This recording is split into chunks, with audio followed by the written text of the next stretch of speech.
नमस्कार दोस्तों, जय भीम जय संविधान। जैसा कि आप सभी लोग जानते हैं, हम बात कर रहे हैं बाबा साहेब के वास्तविक जीवन के बारे में। दोस्तों, हमने अपनी पिछली वीडियोस में जिक्र किया था बाबा साहेब जी के स्वयं के द्वारा लिखित उनकी आत्मकथा कही जाने वाली किताब वेटिंग फॉर वीजा के अध्यायों के बारे में, जहां हमने जाना बाबा साहेब ने कैसे अपने जीवन में इतनी सारी प्रताड़नाओं को देखने के बाद भी बिना किसी नकारात्मकता एवं बदले की भावना के आधुनिक भारत के निर्माण में नींव का पत्थर साबित होने वाले भारतीय संविधान के हृदय एवं आत्मा की संज्ञा अर्थात मौलिक अधिकारों का निर्माण किया।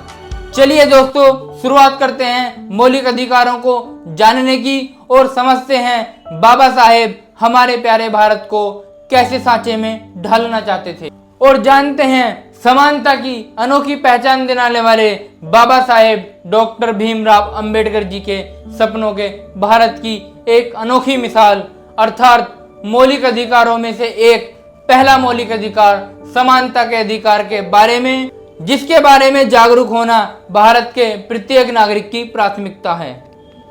दोस्तों, क्या आप जानते हैं हमारे मौलिक अधिकार नैसर्गिक हैं, अर्थात यह प्रकृति के द्वारा प्रदत्त अधिकार हैं। दोस्तों, सबसे पहले हम आपको यह जानकारी देंगे कि आखिर मौलिक अधिकारों का अर्थ होता क्या है।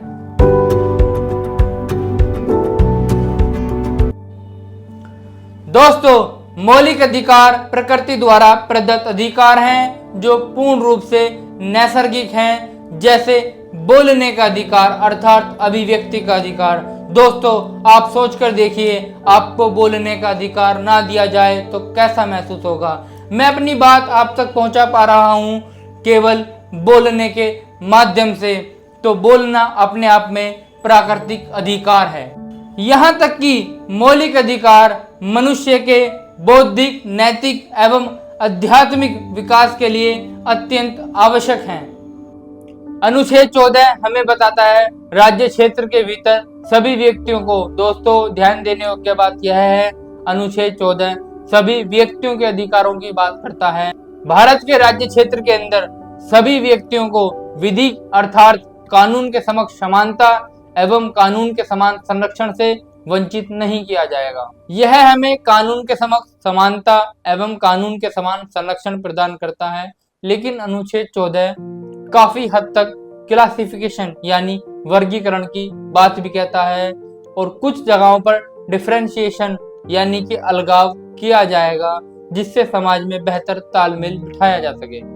जिसका सबसे बेहतर उदाहरण हो सकता है अनुच्छेद 15। चलिए जानते हैं अनुच्छेद 15 के बारे में। भारतीय संविधान का अनुच्छेद 15 हमें बताता है धर्म, जाति, मूल वंश, लिंग एवं जन्म स्थान के आधार पर विभेद का प्रतिषेध।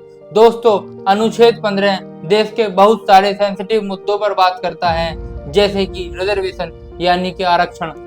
चलिए विस्तार से समझने की कोशिश करते हैं आरक्षण को। आखिर आरक्षण की जरूरत क्यों पड़ी और यह समानता पर किस हद तक प्रभाव डालता है। लेकिन आरक्षण के मुद्दे पर बात करने से पहले मैं आपको सुनाना चाहूंगा एक कहानी। यह कहानी है एक ऐसे बच्चे की जिसको बुनियादी सुविधाएं नहीं थी एवं जो ऐसे समाज से ताल्लुक रखता है जिसके पिछड़ेपन एवं शोषण के पन्ने इतिहास में दर्ज हैं।